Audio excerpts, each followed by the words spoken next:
So I'd like to invite the next panelist. We have Mr. K. Annamalai, who is a prominent...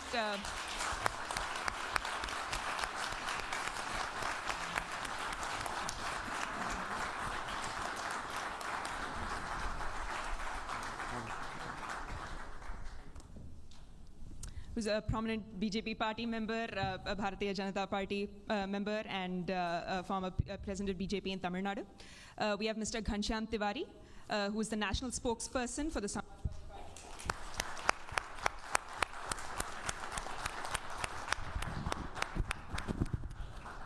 good to see you again. Nice to meet you. Nice meeting you. Thank you. And joining us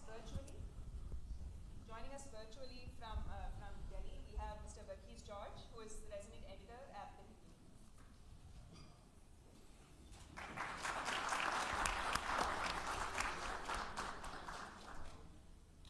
And I have the distinct honor of moderating this panel and look forward to hearing your insights.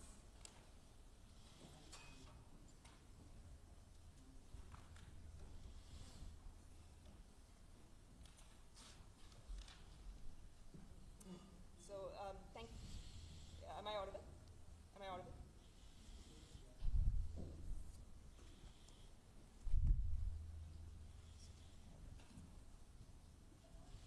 Switch it on. Just switched on.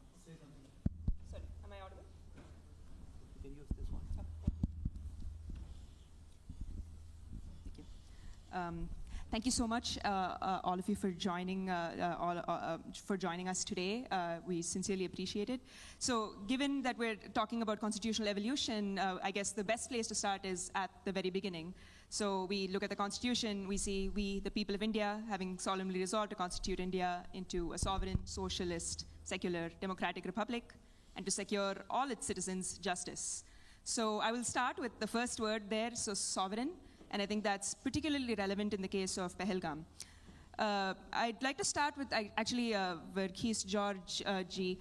You have talked about Kashmir and the two kind of opposing views. So the broad question I'd like to ask the panelists is, how does the contest over Kashmir, thinking about the two different perspectives, kind of that Verghese George ji has, kind of Nehruvian secularism and kind of Hindutva civilizational claims, shape the understanding of constitutional sovereignty? And I'd like to hear Verghese George ji's work on that first. And yeah.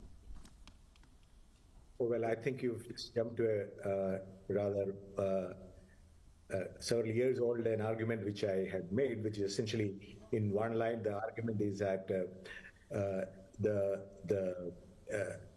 imagination about Kashmir in India's overall strategy has broadly can be viewed in two kind of visions, I would say. On the one hand, what I've called the Hindutva strategy, Kashmir is a kind of a last frontier which has to be integrated in a manner which consolidates nationhood, and that becomes the sort of a final frontier of a consolidation of India's nation-building project. So it is about the strength of the nation demonstrated in that manner. In a Nehruvian imagination, what I've called, Kashmir is kind of the crown of India's multi-religious nationalism, where the defeat of two-nation theory, the idea that India is a Hindu country and therefore the Muslims have no place, that was Jinnah's idea. That is a new, the two-nation theory, which the Pakistani army chief actually spoke about in a very controversial manner a week ago, almost as a prelude to what happened in Pahalgam. The notion that Hindus and Muslims are two nations that cannot be together, that is a two-nation. So in the Nehruvian vision, the fact that a Muslim majority state or region could be part of India and was part of India and will be part of India was the epitome of India's idea of being a multi-religious, multi-ethnic, pluralist nation. That is the argument that I made, if I recall correctly. But yeah, as I said, it's a few years old. Thank you. So I'd like to draw a little bit more on that. J. Deepak ji, you've done a lot of work about civilizational narratives. I'd like to hear, how do you see this shaping kind of our understanding of constitutional sovereignty, especially in the wakes of security challenges like we faced recently? So, if I have to weigh in on the question of, is there a conflict between the Nehruvian position as well as, and the civilizational position or the Hindutva position, there is a certain degree of conflict. The Nehruvian position starts off with a certain secularization or the negation of Bharat's civilizational history. And then it proceeds under the assumption that the history of Bharat is otherwise a clean slate, and therefore it proceeds to make the claim that all communities have always been indigenous to Bharat, or at least all worldviews and faith systems have been indigenous to Bharat. Whereas on the other hand, the Hindutva position basically takes the position that you don't need to deny the fundamental identity of Bharat's civilization in order to find a respectable place for other worldviews and faith systems within its rubric. And that is not the same as recognizing a two-nation theory. A two-nation theory operates under the assumption that Hindus and Muslims are like water and oil, and therefore they are not miscible at all under any circumstances. That it is possible for both communities to live together, provided there is a clear acknowledgement and admission of Bharat's civilizational identity, without anyone taking a position that not only denies but actively seeks to exterminate the existence of that identity. As long as that social contract and compact is in place, I think we are all on the same page. Now, a lot of people tend to draw a mischievous parallel between the Jinnite position and the Hindutva position to say both of them are actually two sides of the same coin. They are not. Because if that were to be the case, then the fact of the matter is, in the last 11 years or since 2014, we should have seen waves of that particular movement resulting in displacement of people who don't share India's civilizational identity. If anything, on the contrary, what has happened is those who belong to or who are adherents of India's civilizational identity have come under greater attack in the last 11 years. That seems to be the situation. So, I am clearly of the view that even if we had to peg this argument or place this argument within the four corners of the Constitution, it is capable of being successfully accommodated as a constitutionally valid argument without doing injustice to the promise of equality, equal justice and equal treatment in the eyes of law and under the law to all communities. So sometimes what happens is, in our public discourse, we see an invented conflict between constitutional morality and civilizational identity. That conflict, according to me, is manufactured, and its primary goal is to cleanse and exterminate and pixelate our fundamental identity, which has serious consequences for perhaps the last standing dharmic civilization, which has withstood waves of invasions and colonial, let's say, settler colonialism. So I will have to firmly reject the Nehruvian approach. I have taken a very clear position against it. And the rejection of Nehruvian approach doesn't automatically translate to adoption or embracing of Jinnah's two-nation theory. There is a path in between, and that path in between happens to be Hindutva civilizationalism. That would be my position. Ghanshyamji, I'd love to hear your thoughts. You've spoken a lot about how certain views kind of I think the term you used was artificial intolerance, when others are thinking about artificial intelligence. I'd love to hear your thoughts on J. Deepakji's point. Good morning.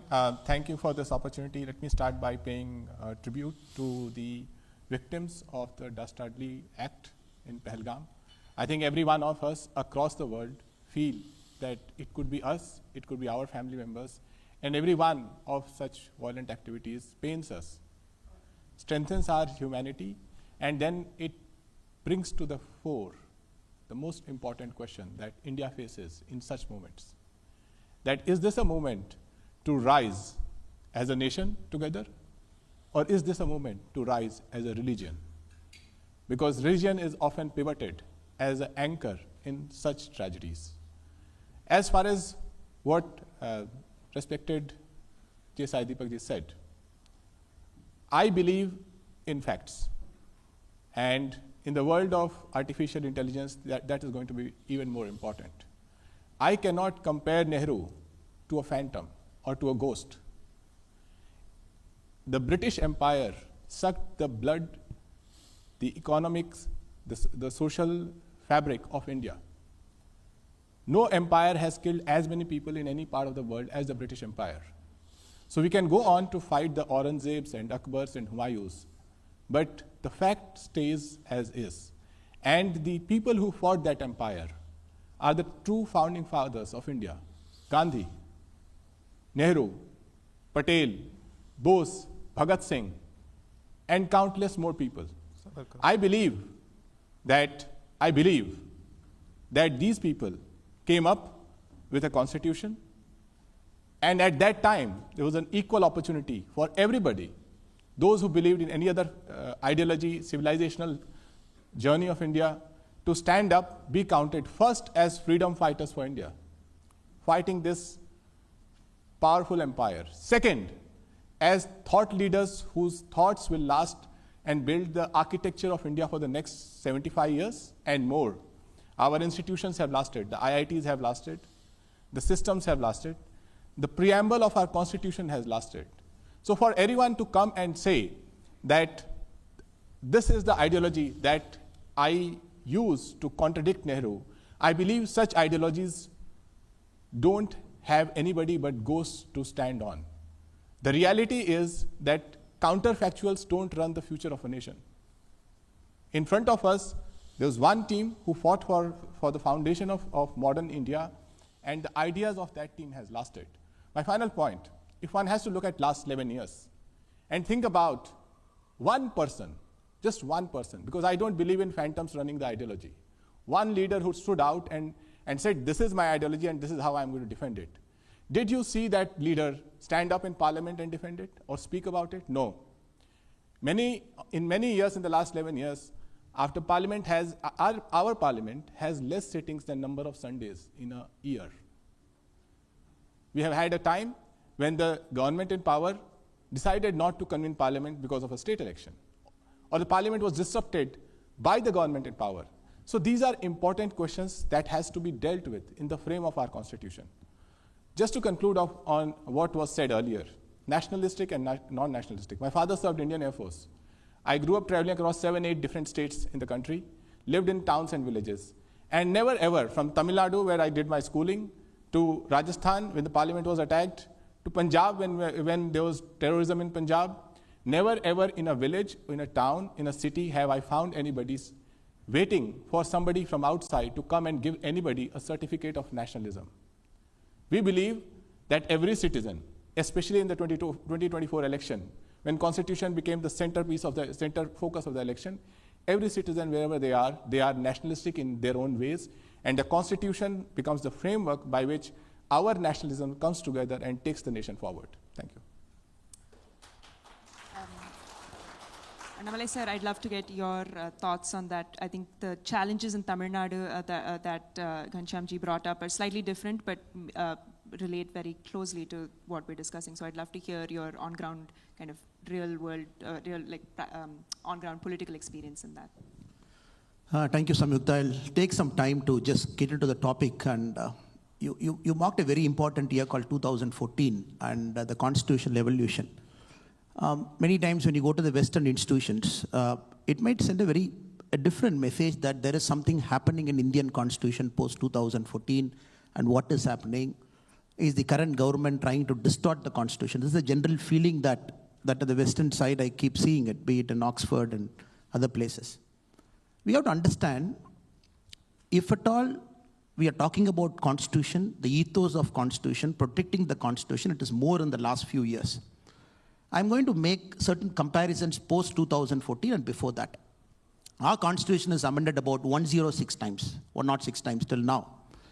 And post 2014, we have done it 8 times, starting from 99th Amendment, 100 till 106. If somebody is carefully studying what are those last 8 amendments post 2014 we have done. We did an amendment, the first amendment we did after 2014 is to exchange certain territories with Bangladesh because we are in agreement. We took some land from them, we have to give a land. Then we brought GST. We extended the reservation in the country for another 10 years, that is one amendment. We gave 1/3 reservation to our mothers and sisters, one amendment. we empowered the state governments to decide who should be the OBCs of our country. That is one amendment. We gave a constitutional mandate to the OBC Commission. These are the 8 amendments we have done post 2014, which each of those single amendment has actually strengthened the Constitution, taken the Constitution forward, so that what you mentioned about the preamble of the Constitution, it is strengthening. If you go slightly previously, the kind of distortions we have seen, I'm only mentioning a couple of amendments, 24th, 25th, 29th, 39th, 42nd. These amendments I'm mentioning in particular because these are classics. When somebody talk about, oh, we preserved the identity of Bharat post-2000, post-1947 till about 2014, now everything is distorted. People should just go and read the 39th Amendment, which was simply brought in on a Thursday in the Parliament, August 7, 1975, which is a Thursday in the Lok Sabha. They brought an amendment to say nobody can question the election of a Prime Minister, the President, the Vice President, and the Speaker on a Thursday. August 8, 1975, which is a Friday, the Lok Sabha passes. August 9, 1975, which is a Saturday, 17 legislative assemblies of our country, suddenly they call for a session in the Legislative Assembly, they endorse it. August 11, 1975, which is a Sunday, the President signs it.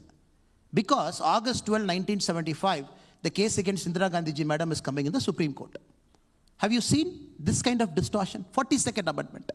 When we talk about the preamble now, certain insertion of words, the word called secular. Now the problem in our country is there is a syndrome that many of our folks have. It is called the over-secularization syndrome. They want to go overboard to prove they are secular. That is uncalled for, unfair. And they, with a distorted lens, they want to see whatever is happening to say that, oh, secularism is getting distorted. Even the recent attack that happened in Pahalgam, which Arnabji very evocatively spoke, if you look at some of the narratives that is happening, they say, no, among the 26 killed, 25 are Hindus, 1 is Muslim, which means the terrorist folk did not see a difference between Hindu and Muslim. But none of them carefully study the modus operandi.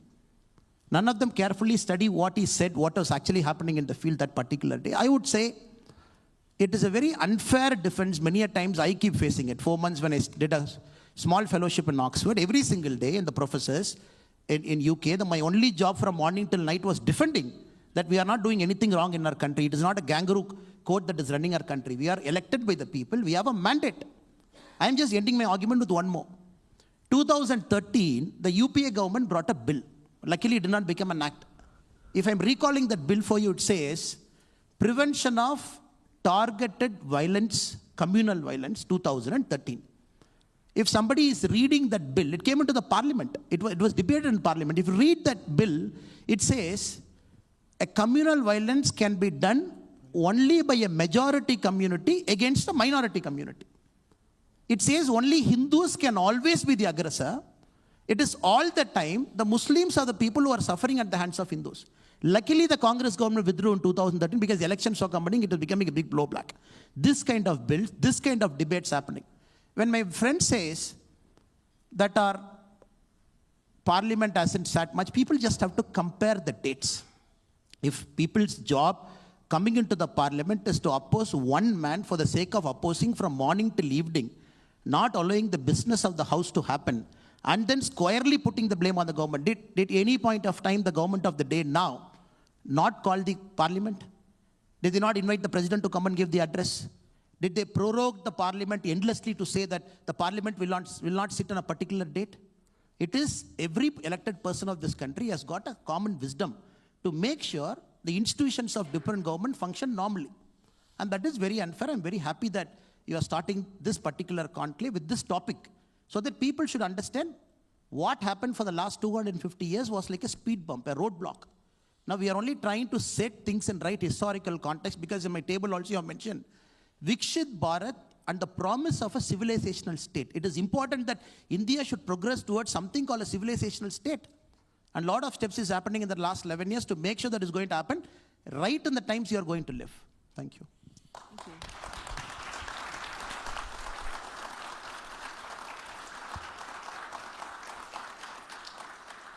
So you brought up 2 points, and I'd like to pull on that a little bit. So you brought up one, kind of the defense of kangaroo courts. I know, Ghanshyamji, you've expressed a lot of opinions about that, so I'd love to hear that about that from you.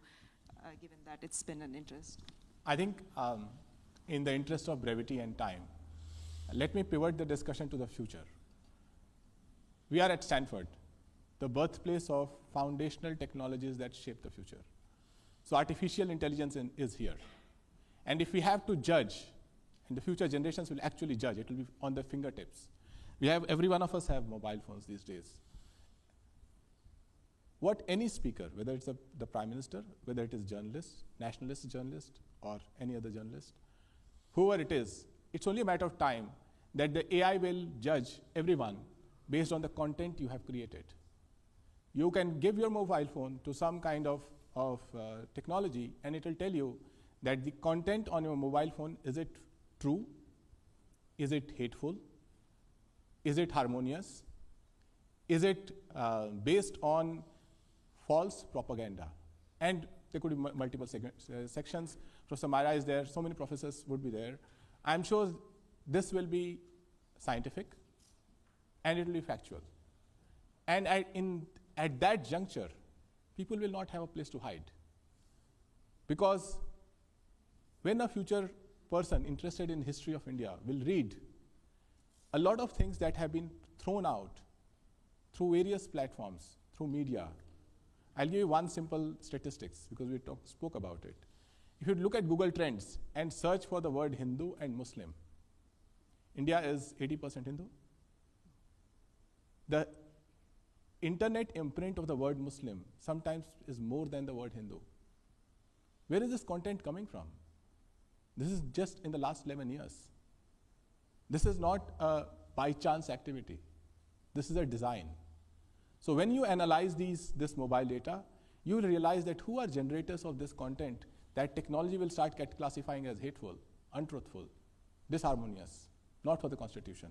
Final point, why do I pivot to the future? What is India? We talk about civilization. What is India? If you look at the census, whenever it comes out, the number of people under the age of 14, children under the age of 14, will be over 400 million, more than the population of United States. The number of people between age of 14 and 35, 15 and 35, another 400 million. This is where the future belongs to. What are the challenges?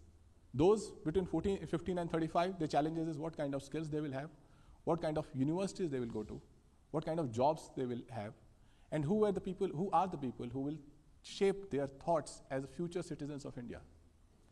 People under 14, their challenges will be what kind of nutrition they will have, what kind of education, early education they will have, what kind of schooling they will have, will they be healthy or not healthy? And if any discourse, 800 million people, if the Prime Minister of the country doesn't talk about it day in, day out, if the Vice President of the country doesn't talk about it day in, day out, if members of Parliament don't talk about it day in, day out, they are not doing their duty. If members of media don't talk about it day in, day out, they are not doing their duty, because today Indian universities don't rank in top 100. At the rate we are going, they are not going to be in top 100. So I think unless we pivot the conversation to the future, we will be battling the ghosts, whether it is ghost of Nehru, or whether it is ghost of Akbar or Aurangzeb. They are not pivoted in the future. And I think that is why it is important that as we reflect on all the things that are being spoken about, we reflect that a moment of truth is right across the corner in the world of artificial intelligence. And as a result, every content will have its impact. And that is where we will come back to our Constitution and see that did this person as a thought leader in society create or speak in a matter that brought equality, in a matter that brought liberty, in a matter that held sovereignty of the country, in a matter that brought fraternity. These are the most important guiding parts of our Constitution. And finally, socialism was socialist and secular. Again, as far as socialist is concerned, final point, when you look at these 400 million children, think about what their economic background is. How many of them will have a parent who has a college degree or a job? How many of them have assets? How many of us here can ever be here if our parents did not have basic assets to fulfill our education? And it is there the idea of socialism versus crony capitalism come in contest. And when in politics the power of money rises, that contest becomes much more significant. I come to a university not to answer all the questions, but actually ask questions, because I think this is the birthplace of the thinking, the ideas that shape the centuries ahead of us. As a result, I am just laying out some questions. I am sure many of the things that I've said will be contested and may be poor answers. And some of my friends are more erudite to come up with better answers. But I do think that if there is one word that will ultimately get added in the world of artificial intelligence to the constitution of the things that you read in the preamble, is the truth. Constitutions of future will have to promise to their citizens an extra word called truth, because truth will be contested in the world of AI. Thank you. I will pass it to Sai Deepak ji, I think I see. And then I will pass it to Verghese ji, because I think the media angle of this is also particularly interesting, and Ghanshyam ji did bring that up. You'll have to give me a bit of a leeway to actually address some of the points that Mr. Annamalai and Mr. Ghanshyam already addressed. You know, the funny part is, every time we discuss the history of this country or the history of Bharat, it's almost as if we are being told any discussion on the history of Bharat is futile because it comes in the way of our economic progress. Because if you look at the most advanced nations in the country, or the ones who are upwardly mobile, each one of them has managed to go down the highway of economic progress only after having resolved identity crisis. Whether it's China, Taiwan, Korea, Japan, whoever it may be. Unless and until you have a clear understanding of the self, for you to hope to actually hurtle down the path of, rush down the path of material progress, I think is a fundamental misunderstanding of human psychology. Second, I think it is a grave mistake and is a denial of the victimhood of Bharat when you actually say that the discussion about Aurangzeb is a discussion of ghosts and it is a discussion in phantomhood, for the simple reason that it's not about a person, it's about the continuity of the very same mindset that we saw in Pahalgam. The fact of the matter is, two-nation theory did not end or did not result or stop only in the creation of Pakistan and therefore East Pakistan and currently Bangladesh. It continues to play itself out, and who better than Kashmiri Pandits to actually vouch for it, that even after the amendment, not abrogation of Article 370, we continue to see that bloody two-nation theory play itself out on a daily basis.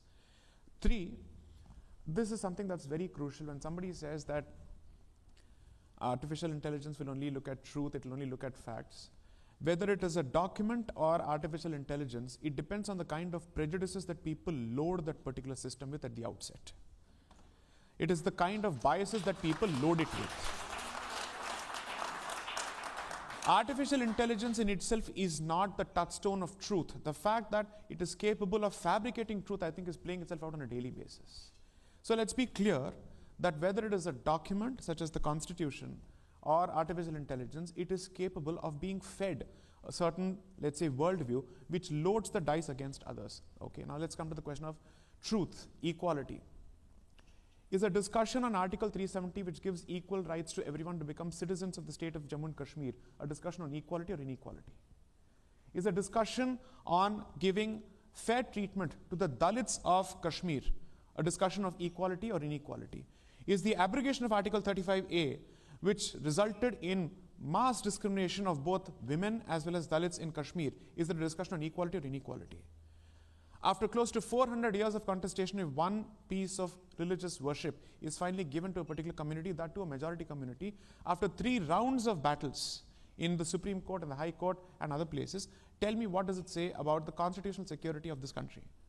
3, why is it that a discussion on uniformity in secular civil laws, how is that unequal, how is that unfair? Which of these conversations results in inequality? And how is it that the ones who take a position against Uniform Civil Code, against the amendment to 370, against a judgment of the Constitution Bench of the Supreme Court on Ram Janmabhoomi, how do they get to hold forth on equality and fairness, while the rest of us who are batting for it are somehow seen as purveyors of inequality and unfairness? 3, and I think this is extremely crucial, please understand. The fact of the matter is, there is a serious contestation with respect to Bharat's pre-independent history as well as post-independent history, and especially on the constitutional history, because Mr. Annamalai gave a couple of examples. I'll just give one example and close it with that. What is the first amendment of the American Constitution? It is meant to be a pro-free speech amendment. The second amendment speaks of gun control. It speaks of right to bear arms. Do you know what is the first amendment of the Indian Constitution? it is the truncation of free speech, not expansion of free speech. And exactly how did this happen? Because we are constantly being told that someone built this, someone built that. So let me exactly contribute to this particular conversation on how they truncated free speech in this country, in Bharat. The original restrictions on free speech were very narrow under Article 19 as it existed, Article 19(2) of the Constitution as it existed in the 1950 version. Now, the fount of all that is good and great with Bharat, Sri Pandit Nehru, was embarking on a journey of land reform laws, which was met with stiff opposition by the communists of his period, who said what you're doing is not right, it is not constitutional, and it is elitist. And they were writing tomes and tomes of articles criticizing his land reform initiatives across the board. One of them was Romesh Thapar, a communist. And why is this important? Romesh Thapar versus Union of India is the very first judgment that you will read on free speech. So what did Sri Nehru do?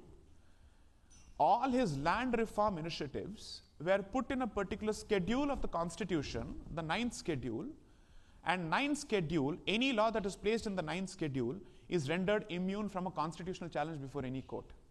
That was the first promulgation. The second thing that was done was to expand the scope of restrictions on free speech by making it as vague and broad as possible. Now, the person who aided him and who was the lawyer of the government at that point, the law minister, was Dr. Ambedkar, who aided Mr. Nehru's initiatives in expanding the scope of limitations on free speech.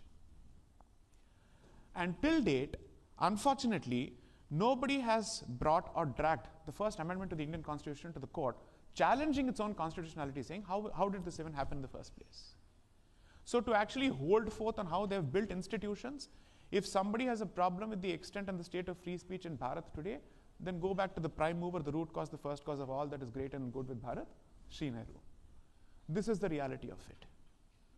The reason why the word secular was even kept outside the purvey of our preamble when the framers of the Constitution, we don't have a founding father, we have founding fathers and mothers. That is the egalitarianism of the Indian Constitution.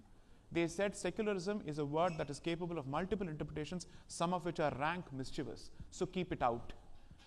It was brought in during the emergency surreptitiously, and ask yourself whether the mischief that was anticipated stands validated today on a daily basis when secularism becomes the touchstone of every policy.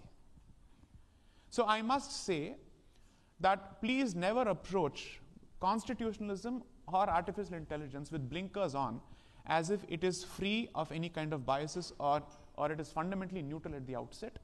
It is a document, it is a man-made document, it is a man-made system. It is therefore informed by the biases of the people who create it. Finally, I'd only want to say this. The fact of the matter is, in the last 11 years, as much as I have a lot to say in terms of criticism of the current dispensation at the center, I will be the first person to say it is this dispensation that has managed to finally shape the world's positive attitude towards Bharat after decades of being associated with snake charmership. The fact of the matter is that the Indian passport today carries a lot more value since 2014 as it did before, than it did before. 3, people must constantly speak of equality, people must constantly speak of development. The fact of the matter is a politician must not just speak, the politician must do and act. Garibi Hatao became a symbol and a slogan for decades, and Garibi was never Hatao-fied until 2014, because that is the way you keep and cultivate a vote bank. Whereas the digital stack has done 2 things in Bharat. It has broken the notion that access to digital technologies must be limited only to elite spaces. 2, it shows that Indians have fundamentally high degrees of native intelligence that makes it possible for them to use these technologies. 3, it has managed to make government transfers accessible directly so that there is no slip between the cup, namely the government, and the lip, namely the people. Now tell me who's done more as opposed to speaking more. I leave it to the audience to decide.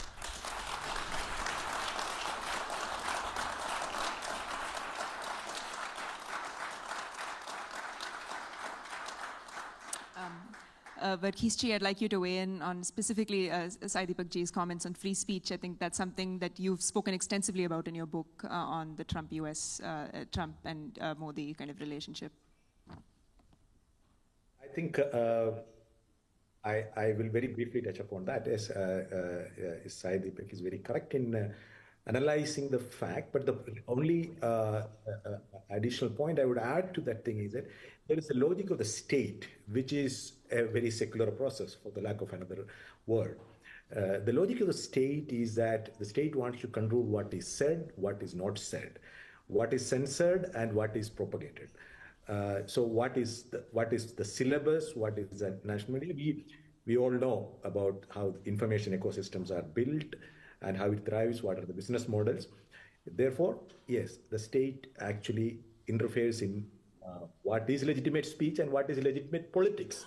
In fact, I had argued elsewhere that there is politics that is extraordinary and there is ordinary politics. Extraordinary politics is what creates or what dismantles existing order and establishes a new order. The creation of a constitution is through extraordinary politics. When the adoption of the constitution, Dr. Ambedkar says civil disobedience was good until today. But now that we have a constitution that is we have given to ourselves, we the people, the sovereign, has acted and we given to ourselves, there is no longer do you have the liberty of civil disobedience? That should be junked. That should not be a legitimate way of doing politics. This is how India's constitutional history begins. In the very quick minutes that we have before this session concludes, I really want to touch upon the original theme of the session. That is the evolution of the Indian Constitution and what actually happens in 2014. So you have to note one thing. So everybody, the BJP, the Congress, all the entire spectrum of Indian politicians and politics, they are actually united in one argument, that everybody says that they are on the side of the Constitution. You would be familiar, living in the United States, you would be very familiar with that argument, both the Democrats and the Republicans. Donald Trump and his critics, all of them say, we are the real guardians of the US Constitution. All politicians in India today claim that they are the real guardians of Indian Constitution.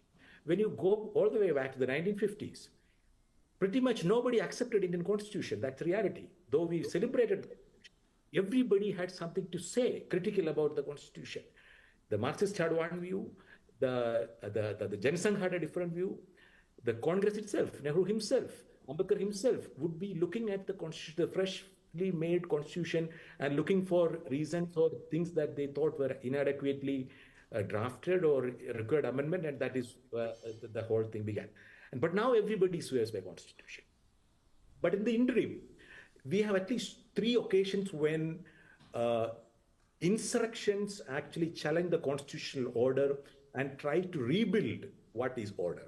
One was the JP movement, the second was Ayodhya movement, and the third, Ayodhya movement, and particularly the demolition of the Babri Masjid, and third was Anna Hazare movement. All these 3 phases in India's political evolution actually challenge the existing constitutional order and try to bring in a new order.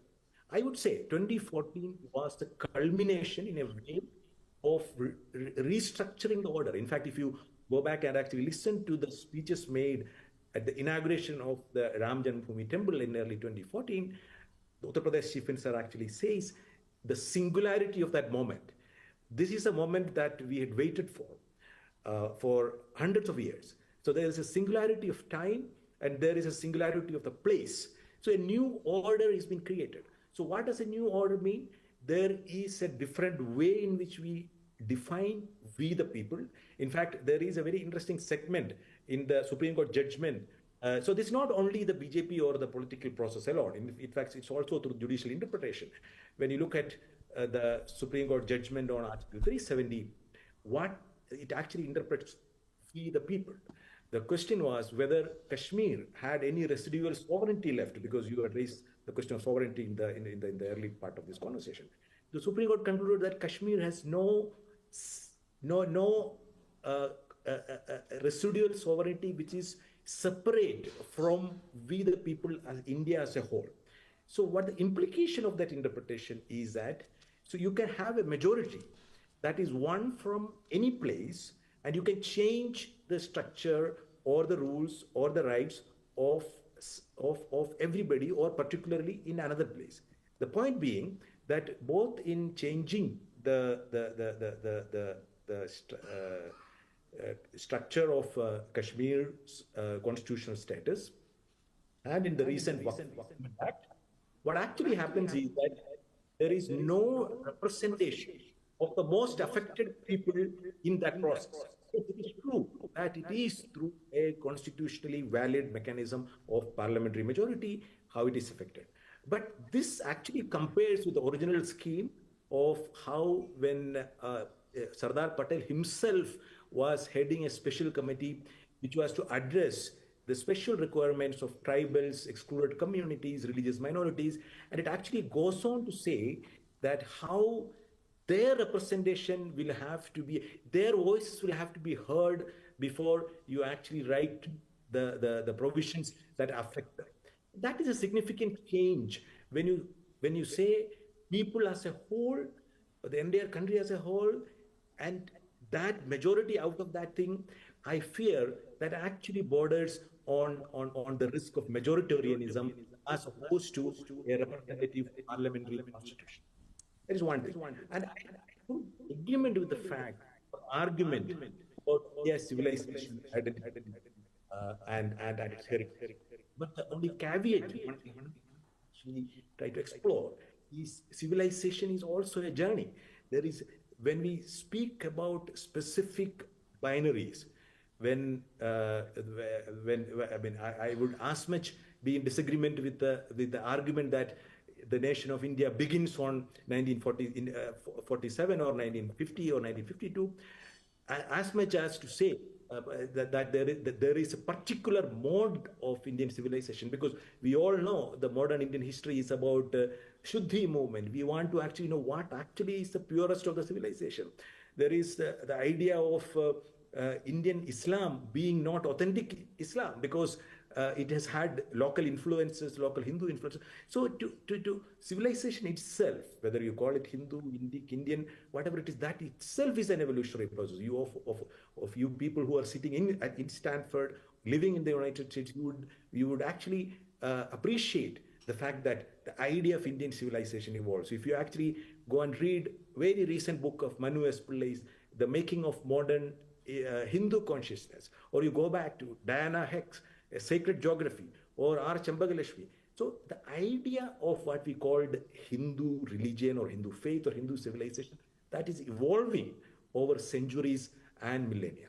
So when we take that aspect into account, I think we can have a much more exploratory, inclusive notion of what civilization is, what our nationhood is, what our notion of the self is, etc. So I would say in 2014, yes, what happens is there is a shift in the way we understand constitution, with the way we understand the idea of people, the way we significantly shifted the emphasis or the role of the state from a provider and guardian of the rights of the city to enforcer of duties of nuance across here.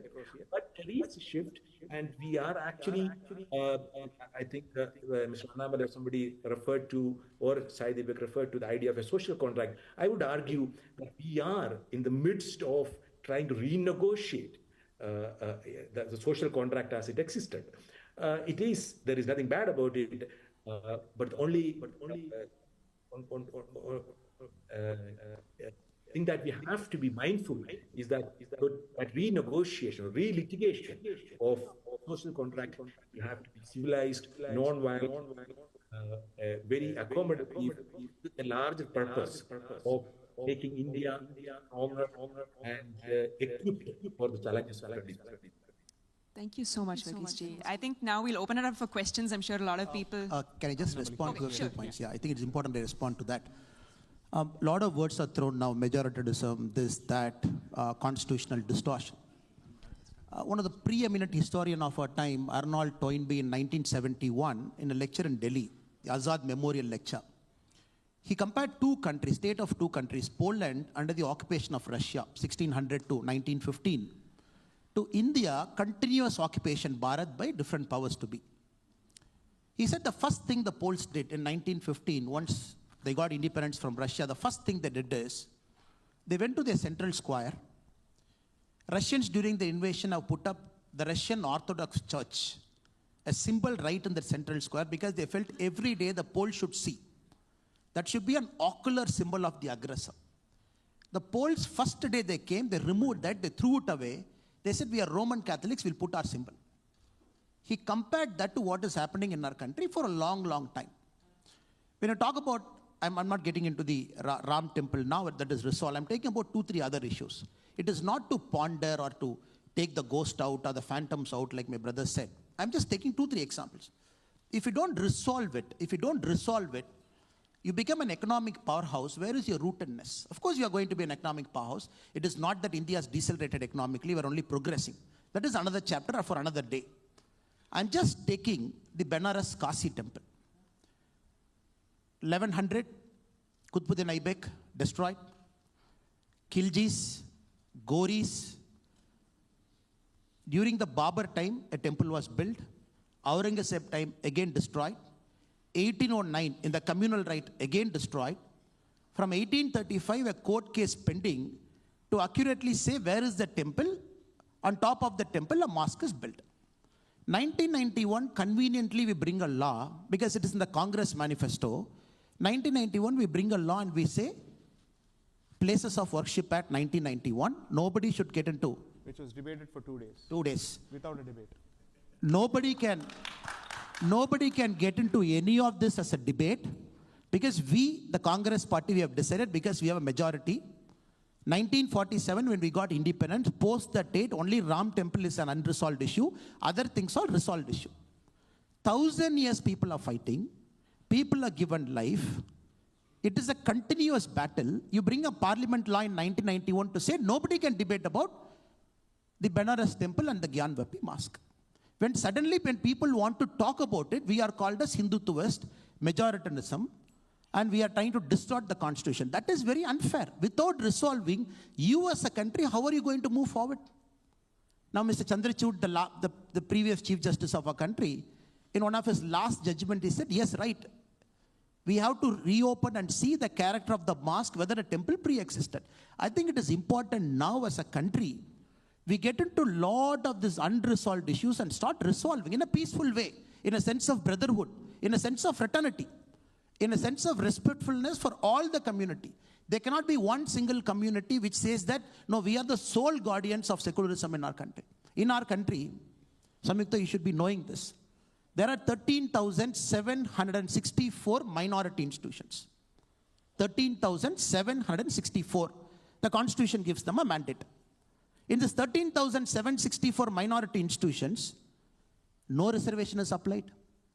But in Tamil Nadu, the state in which I belong to, 478,000 acre of temple land is under government control. If I question that, they will say you're against the Constitution. But nobody will talk about 13,000 and not minority institutions where no reservation is applied. We accept it, fine. It's a Supreme Court judgment. But all over our country, 7.5 lakh acre of land is occupied by governments, temple lands. And how are you going to resolve it? Again, I'm coming to the Waqf issue. When you want to talk about Waqf, a lot of our friends will say, no, why are you opening a Pandora's box? Till 2013, you had 18 lakh acres under the Waqf management. Last 10 years, 21 lakh acres got added. Last 10 years.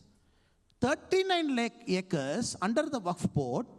That too from 2013, you're talking of Waqf by user. Anybody can come and say, this is my land. The temple lands are classified as Waqf land. Last 10 years, we have added 21 lakh acres. What stops you and me, the people of our country, from bringing a law in the parliament to clarify how a land should be classified as Waqf? Again, if you do this, people call majoritarian. No, since you are in power, you are using a majority brute force. If you want to use the majority brute force, we might not have waited for the Supreme Court judgment. You would have brought something called a Ram Temple Act in the parliament and built a Ram Temple. Why did we wait for the Supreme Court to resolve it? That is a sign of maturity, a wisdom of a country. The same way, unless you don't resolve the Madura, unless you don't resolve the Benares, unless you don't resolve all this, like my brother said, the ghost will be hiding under his bedroom, under his bathroom. One day the ghost is going to come out. It is better you allow all the ghosts and phantoms to come out now. Resolve it. Once for all, you clean your slate and then you move forward. I'll just say one Okay, I really apologize. We do need to, we'll take one question because I know people really want to. I'm going to leave it to Gauri because I'm not. There are a lot of people. Hello, namaste. My name is Sparsh. So just to point specifically to the 2024 election.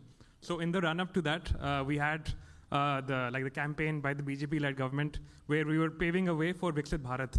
And we had PM Modi come on multiple occasions saying we want to pave a way for Bharat that is strong and like well developed by year 2047. On the other hand, we had a very dangerous game being played by the opposition, Congress-led alliance, where they were sort of forming a caste-based narrative and saying we should have caste-based reservation, we should drive forward for a caste census and so on.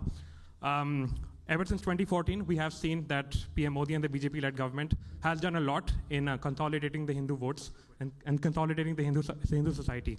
But caste-based reservation policy still continues to take place. Can we get to the question, please? Yeah.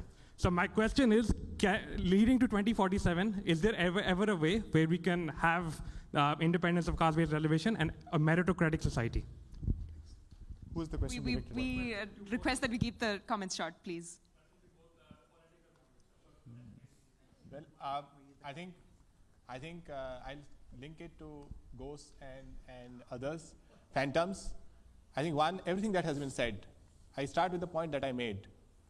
If there was one person, we speak about Nehru, we speak about Nehruvian ideology, we speak about Gandhiji, we speak about his ideology. If there was one person in the BJP so far that would stand up and say, this is my ideology, this is how I'll build institutions in the country. One person, say it in parliament. Do a press conference. January 2014 was the last time an Indian Prime Minister did a press conference, if I'm not right. Please point it out. Do a press conference. There are a number of unresolved issues. I'm sure a Prime Minister who is very popular can do a press conference and answer that. So on the idea of merit-based society, caste-based society, I think there's a long list of social justice movement that one has to read about and ask some very basic questions. Talk about caste census, what amount of land in India, somebody spoke about land, is held by the over 20% scheduled castes who are in India? What amount of land is held by the scheduled tribes who are in India? What amount of land is held by, if you look at the British Empire, one of the way they sucked the lifeblood out of India was absentee landlordism. That ensured that people who had nothing to do with land owned the land. That is one way India will be destroyed, if people who don't use the land for the right purpose own the land. So this is an extensive topic. I just want to say that finally, whenever a Prime Minister is elected, a new parliament is elected, we are like batsmen. There's a huge total we are chasing, which is a total that will take India to a developed status. Every batsman, whether it was Mr. Jawaharlal Nehru, or whether it is Prime Minister Modi, every batsman plays their shots, make their scores. And there are others who are responsible for future generation to take that score forward. Someday a batsman will get out, and it is fair to discuss whether the batsman played the number of balls they played in a fair way or not. I believe that if the batsmen of today don't speak about the future of the country in the world of artificial intelligence era, and they keep talking about ghosts of the past, they are missing the balls. I'll respond to that. I personally believe that we have elected the Prime Minister of our country to govern and not to do press conference and increase the TRP of television channels. We're very clear about that. And when I sit here, I talk for the Prime Minister because we belong to the same party. All of us are Karyakarta. That is how we see it. And I'm responsibly sure whoever is there, each of the words that we speak, we're very careful with respect to what we speak. And we expect the Prime Minister to come and do press conference. It is our only job to increase all the TRPs and to answer a select group of people, 50 people. Who are those 50 people? So I'm not getting into that. I'm sure we have a collective wisdom to tide over that and look at Prime Minister in terms of the performance he's doing. Now, with respect to the reservation, we have to understand the Constitution extends the reservation for every 10 years. Reservation is not in perpetuity. You keep extending it for 10 years. With an understanding that people should keep quickly coming up, and you have a measurable value in which you can see whether people are improving. Recently, when a Supreme Court gave a judgment with respect to the SC and ST, with respect to the reservation policy, it might not be applicable to every single person Because if somebody has utilized it once, then probably we have to take a relook at it. Then our government, the current government in power, we said we don't agree with the wisdom of the Supreme Court, and we said further, no, the situation is not conducive. The socioeconomic conditions are not conducive for us to just go back and say we are going to limit reservation to a certain segment. As we speak, we have to understand historically as we speak now, if you look at the socioeconomic indicators, OBC, SC and ST, in whatever context they have suffered, there is an historical problem. Even now, it is not that they all on the same platform, they all do a same 100-meter running race. It is still there. I think it is our duty, all of us as common citizens, to make sure still that level of equality is met. We have to handhold and keep pushing and keep taking them along. That is the response I can give. But having said it, I am very sure one fine day as a country, we all look at it. And even right now, reservation is not there for every single thing. And even anybody coming through reservation, we should not put our head down and say, oh, they came through the reservation, probably the quality is not good. No, it is not. People who have come through the reservation channel, be it the civil services, they are fantastic administrators. It is just at some point of time, they need a leg up, somebody need to pull their hand and give them a fair opportunity. Yes. I know Vajichi had some final comments, but I know we could probably discuss. Student question, one student question. I was told Jatin to take. Okay, yeah. one question, but please keep it short. Hi, my name is Vasant. I am a sophomore at the University of Houston, and my question is actually directed to Mr. Tiwari. With due respect, Gandhi and Nehru did fight against the British, but while fighting against the British, they stripped India of their civilizational Hindu identity. While fighting external colonialism, they left Hindus defenseless in their own homeland. How do you justify continuing to defend their legacy today? Thanks. The greatest civilizational battle that India has fought, we as Indians, our forefathers fought, obviously is against the one who dealt the most bloody blows on India, economically, socially, the thought of India, and that were the British. And the people who fought them successfully, I will always see them as heroes. Do not forget that there was a parallel organization who stood shoulder to shoulder with the British, did not fight them. And when Gandhi was assassinated by one of their own, they distributed sweets. They celebrated.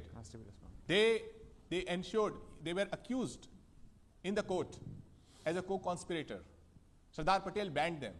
So to go back, as I said, counterfactuals don't run the nation's future. Anyone could have been there and stood up and become the hero, founding father of a modern India. But Gandhi did, Nehru did. Nehru spent more than 10 years in jail, as much time that the current Indian Prime Minister has been the Prime Minister. He went to jail not knowing that whether India would gain freedom or not. So I will not find any way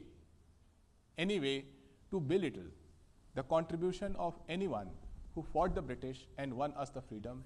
We are here standing tall on the sacrifices they have made. Can I take a shot at that? I think it's important to actually make this point. And it ties into the previous point. When a particular ideological position chooses to benchmark itself as the neutral position, there is no greater mischief that is actually committed. When you choose to make yourself as the benchmark, when you actually have an ideological bias, then you actually do grave injustice to everybody else's position. And here I think people need to revisit this entire history. Who made Mr. Mahatma Gandhi, or let's say Mohandas Karamchand Gandhi, the father of India? Where did this title come from? And why are we expected to buy this lock, stock and barrel, hook, line and sinker, that all of them shed blood or they were political prisoners? The one thing that I think the scholarship of the last decade has established very clearly, irrefutably if I may say so, is they were political elites who enjoyed the best of conditions in these jails, when the fact of the matter is, the true movement of the revolutionaries was continuously sidelined, and they were the ones to suffer incarceration of the worst possible kind in the cellular jail. And the fact of the matter is, be it the Congress or the movement that was led by it, please read into the history of it. They started off by clearly saying that they only wanted the dominion status within the British Empire. That was the stated position until the revolutionaries said, this cannot be the position, we want Purna Swaraj, complete independence. So the so-called party that was established by Alan O. Hume, specifically under the instructions that if the revolutionary movement prior to that was not curbed, or it was not given a particular voice through a political platform, then India would erupt. The Congress was set up in the language of the British as a safety valve to ensure that this anger is directed towards British interests as opposed to against British interests. This is the history, which is why I keep saying the history of the last 11 years since 2014 is the so-called status quo that all of us are expected to buy and which has become the gospel truth, has been challenged over and over again. And we are the ones who are trying to exercise free speech, dissenting against an established narrative, and we are the ones who are called fascists. That is the so-called hypocrisy of the ongoing public discourse. Unfortunately, it just so happens that certain Western publications are in cahoots with the establishment when it comes to pushing this narrative over and over again, as opposed to giving us dissenters a platform and a space to explain what is the true nature of it. To put it in the language of, let's say, certain popular movements here, we are the true indigenous voices. We are finally getting to tell our story. Let us tell our story. Samyukta, I'll just take a minute to respond. Now, who banned RSS? The government of the day. The government bans it. Because Nehruji, if anybody had the opportunity to read the will of Mr. Pandit Jawaharlal Nehru, the last will, he says, I should not be given a Hindu religious ceremony when I die. This is Mr. Nehru. When Rajendra Prasad ji wanted to go and attend the ceremony in Somnath, the Kumbhabhisheka that is happening, the Prime Minister of our country said this is called Hindu revivalism. How can the president go and attend? I'm just putting things in context. Even today, our government can ban Congress Sevadal and say it is anti-national. Anybody in the government can do that. Just sense of whitewashing history and the Congress banning RSS multiple times and saying that, oh, they're banned. Which court has convicted them? Which court has said that they are involved in the assassination of the great Mahatma Gandhi ji? And I think we have to move beyond it and still taking recourse to whatever has happened. This false truth, this pseudo-truth, and trying to spin this argument out of this again and again and again. That is the problem. From 2014, we are trying our best as a country to address it, to move away from this half-truth and pseudo-truth and false truth so that we get a sense of history. I'm sure the students at Stanford, by scheduling this topic early in the morning, you're clearly showing that you want to read, understand, make your own mind. Mohandas Paiji is sitting here from his own state.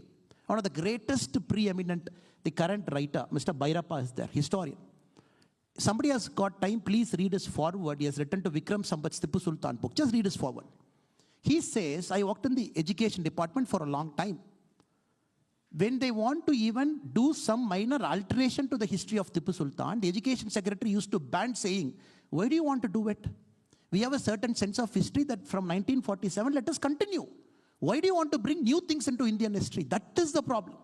That is why Mr. Sai Deepakar, Vikram Sampats and others, they're trying to tell a story that is true, that is original, that got distorted for a long time from 1947. Let us respect those voices also. I'm not taking offense to my brother. That voice is important.